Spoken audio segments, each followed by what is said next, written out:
In August, Netanyahu came to the United States. He met with paid American influencers, the ones that were getting $7,000 per post, Israel's eighth front in this war. It's the war on information. It's the war on propaganda. Specifically, it's the war to control the Americans' public opinion.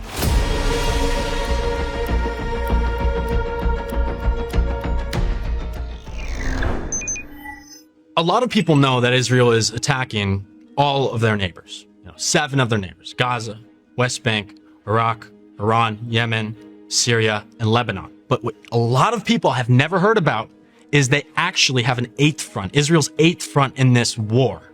And it's the war on information. It's the war on propaganda. Specifically, it's the war to control the Americans' public opinion, because that is critical for Israel. They know, they've always understood this throughout their Zionist movement, that having and securing the backing of an empire, first the British and then the American, was crucial, was essential for protecting themselves from any accountability, any resistance groups that would topple their project. And so this all started after October 7th, when footage from Gaza of the genocide was going viral on TikTok, specifically very viral.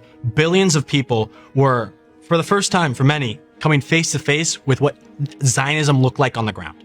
And it was genocidal. And their opinion on Israel was quickly souring from being exposed to this footage, from being exposed to this information about the history of resistance, the history of the fight for liberation for the Palestinian people. And this was a huge problem for Israel, because never before had America's public opinion swayed, faltered, questioned the unconditional support for the Zionist state. And there's an infamous call from the ADL's leader, a guy named Jonathan Greenblatt. He explaining that, Israel has a TikTok problem, or the issue's not left versus right, it's young versus old.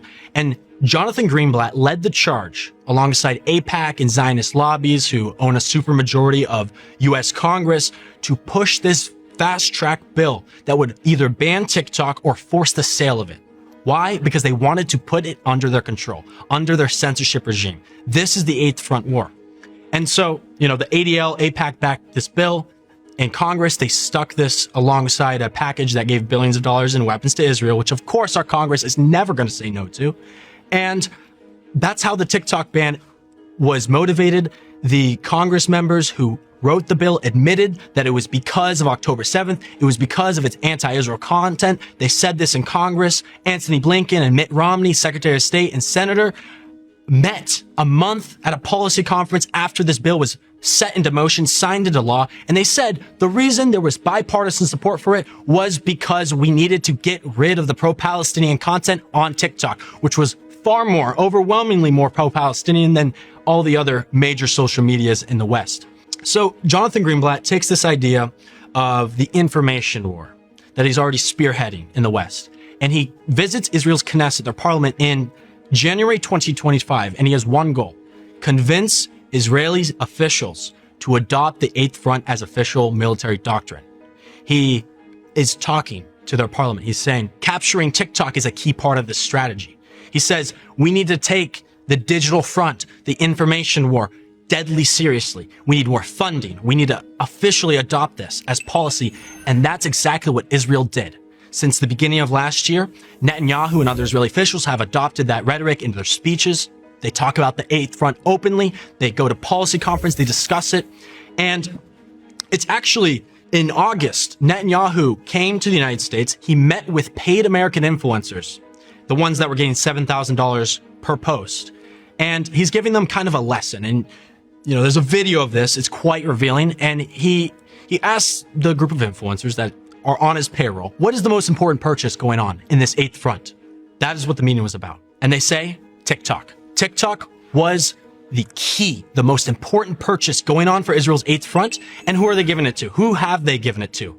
Zionist billionaire, MAGA oligarch Larry Ellison, CEO of Oracle, which is a CIA project. He runs data centers for the IDF in Israel. He is close with Netanyahu. Netanyahu parties on his island with him. He's the biggest private donor to the FIDF. And this is the man who just took control of TikTok. It's part of the Eighth Front. Larry Ellison is the Eighth Front. And it's not just that, but they bought CBS News. They turned it into a propaganda outfit for the Trump regime and for the Israeli regime. And they've poured hundreds of millions of dollars into not only paying those influencers $7,000, but to spread bots on social media. There was a report recently from an Israeli news outlet that revealed that over half of Israeli social media accounts are bot farms supporting Netanyahu and his party in the state of Israel. And so what they've done now is captured every single one of the major platforms in the West. And the point is so they can remove pro-Palestinian content. After Larry Ellison bought TikTok, they changed the guidelines. They wouldn't let people criticize Epstein. They banned a lot of the people in the movement, like Jacob Berger, like Bassan, off of TikTok because they don't want their voices being out there. They want to stop them from leading the American people to bringing liberation for Palestine and also for themselves because they are connected.